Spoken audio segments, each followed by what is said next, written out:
ফলন দেখে তো নিজেই এখন হতাশ হয়ে গেছি।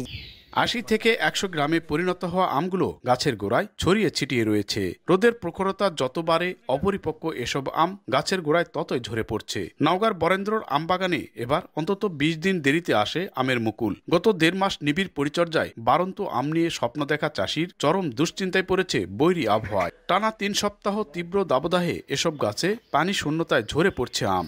কোনোরকম আমরা আম আটকাতে পারছি না। আমরা একটা আশা ছিলাম মোটামুটি আম হবে, কিন্তু আমরা ফলে কিচ্ছুই পাচ্ছি না।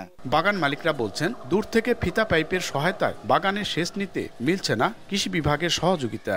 10 লিটার পানিতে 20 গ্রাম বোরন এবং 20 গ্রাম জিঙ্ক মিশিয়ে স্প্রে করার পরামর্শ দিচ্ছি। কৃষক যদি সকল সঠিক ম্যানেজমেন্ট করে তাহলে আশা করছি এই বছর নওগাঁয় আম থেকে একটা বাম্পার ফলন প্রত্যাশা করা যায়। জেলায় ল্যাংড়া, ক্ষীরসাগ, ব্যানানা সহ অন্তত 23 জাতের সুস্বাদু আম উৎপাদন হয়।